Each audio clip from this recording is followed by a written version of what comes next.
உபாகமம் 5ஆம் அதிகாரம். மோசே இஸ்ரவேலர் எல்லாரையும் அழைப்பித்து அவர்களை நோக்கி, இஸ்ரவேலரே, நான் இன்று உங்கள் காதுகள் கேட்க சொல்லும் கட்டளைகளையும் நியாயங்களையும் கேளுங்கள்.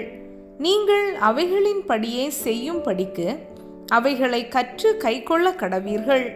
நம்முடைய தேவனாகிய கர்த்தர் ஓரேபிலே நம்மோடே உடன்படிக்கை பண்ணினார்.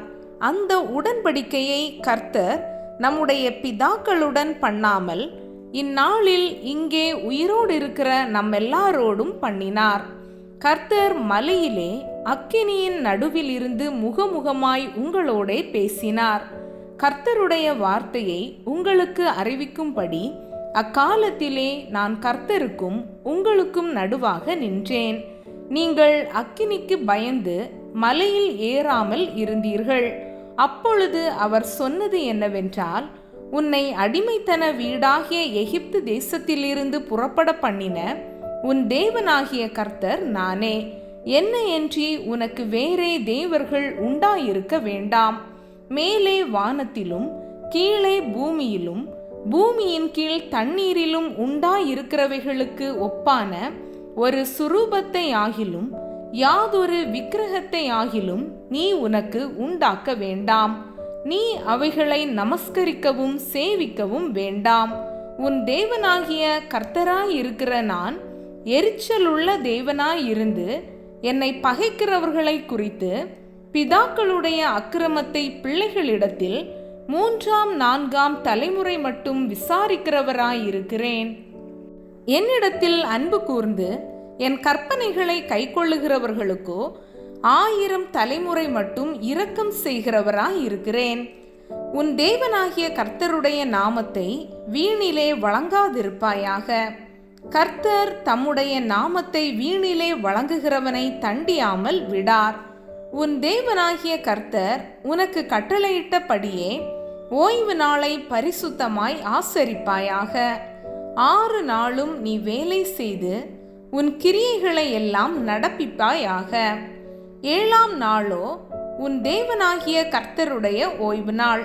அதிலே நீயானாலும் உன் குமாரனானாலும் உன் குமாரத்தியானாலும் உன் வேலைக்காரனானாலும் உன் வேலைக்காரியானாலும் உன் எருதானாலும் உன் கழுதையானாலும் உனக்கு இருக்கிற மற்றெந்த மிருக ஜீவனானாலும் உன் வாசல்களில் இருக்கிற அந்நியனானாலும் யாதொரு வேலையும் செய்ய வேண்டாம். நீ இளைப்பாறுவது போல உன் வேலைக்காரனும் உன் வேலைக்காரியும் இளைப்பாற வேண்டும்.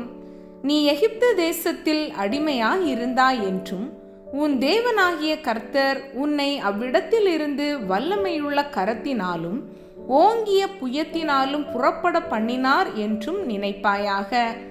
ஆகையால் ஓய்வு நாளை ஆசரிக்க உன் தேவனாகிய கர்த்தர் உனக்கு கட்டளையிட்டார். உன் தேவனாகிய கர்த்தர் உனக்கு கொடுக்கிற தேசத்திலே உன் நாட்கள் நீடித்திருப்பதற்கும் நீ நன்றாயிருப்பதற்கும் உன் தேவனாகிய கர்த்தர் உனக்கு கட்டளையிட்டபடியே உன் தாயையும் உன் தகப்பனையும் கனம் பண்ணுவாயாக. கொலை செய்யாதிருப்பாயாக. விபச்சாரம் செய்யாதிருப்பாயாக. களவு செய்யாதிருப்பாயாக. பிறனுக்கு விரோதமாக பொய் சாட்சி சொல்லாதிருப்பாயாக. பிறனுடைய மனைவியை இச்சியாதிருப்பாயாக. பிறனுடைய வீட்டையும் அவனுடைய நிலத்தையும் அவனுடைய வேலைக்காரனையும் அவனுடைய வேலைக்காரியையும் அவனுடைய எருதையும் அவனுடைய கழுதையையும் பின்னும் பிறனுக்குள்ள யாதொன்றையும் இச்சியாதிருப்பாயாக என்றார். இந்த வார்த்தைகளை கர்த்தர் மலையிலே அக்கினியிலும் மேகத்திலும் காரிருளிலும் இருந்து உங்கள் சபையார் எல்லாரோடும் மகா சத்தத்துடனே சொன்னார். அவைகளோடு ஒன்றும் கூட்டாமல் அவைகளை 2 கற்பலகைகளில் எழுதி என்னிடத்தில் கொடுத்தார். மலை அக்கினியாய் எரிகையில் இருளின் நடுவிலிருந்து உண்டான சத்தத்தை நீங்கள் கேட்டபோது கோத்திர தலைவரும் மூப்பருமாகிய நீங்கள் எல்லாரும் என்னிடத்தில் வந்து, இதோ நம்முடைய தேவனாகிய கர்த்தர் நமக்கு தம்முடைய மகிமையையும் தம்முடைய மகத்துவத்தையும் காண்பித்தார்.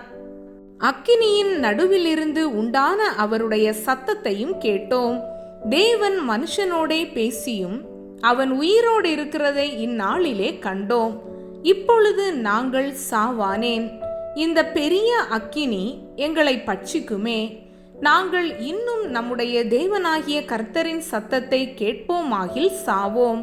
நாங்கள் கேட்டது போல அக்கினியின் நடுவிலிருந்து பேசுகிற ஜீவனுள்ள தேவனுடைய சத்தத்தை மாம்சமானவர்களில் யாராவது கேட்டு உயிரோடு இருந்தது உண்டோ? நீரோ சமீபித்து போய் நம்முடைய தேவனாகிய கர்த்தர் சொல்வதையெல்லாம் கேட்டு, நம்முடைய தேவனாகிய கர்த்தர் சொல்வதையெல்லாம் நீரே எங்களுக்கு சொல்ல வேண்டும். நாங்கள் கேட்டு அதின்படியே செய்வோம் என்றீர்கள். நீங்கள் என்னோட பேசுகையில் கர்த்தர் உங்கள் வார்த்தைகளை கேட்டு, கர்த்தர் என்னை நோக்கி, இந்த ஜனங்கள் உன்னோடே சொன்ன வார்த்தைகளை கேட்டேன். அவர்கள் சொன்னது எல்லாம் நன்றாய் சொன்னார்கள். அவர்களும் அவர்கள் பிள்ளைகளும் என்றென்றைக்கும் நன்றாய் இருக்கும்படி அவர்கள் எந்நாளும் எனக்கு பயந்து என் கற்பனைகளை எல்லாம் கை கொள்வதற்கேற்ற இருதயம் அவர்களுக்கு இருந்தால் நலமாயிருக்கும். நீ போய் உங்கள் கூடாரங்களுக்கு திரும்பி போங்கள் என்று அவர்களுக்கு சொல். நீயோ இங்கே என்னிடத்தில் நில். நான் அவர்களுக்கு சுதந்திரமாக கொடுக்கும் தேசத்தில் அவர்கள் செய்யும்படி நீ அவர்களுக்கு போதிக்க வேண்டிய சகல கற்பனைகளையும் கட்டளைகளையும் நியாயங்களையும் உனக்கு சொல்லுவேன் என்றார். உங்கள் தேவனாகிய கர்த்தர் உங்களுக்கு கற்பித்தபடியே செய்ய சாவதானமாயிருங்கள். வலதுபுறம் இடதுபுறம் சாயாதிருப்பீர்களாக. நீங்கள் சுதந்தரிக்கும் தேசத்திலே பிழைத்து சுகித்து நீடித்திருக்கும்படி உங்கள் தேவனாகிய கர்த்தர் உங்களுக்கு விதித்த வழிகள் எல்லாவற்றிலும் நடக்க கடவீர்கள்.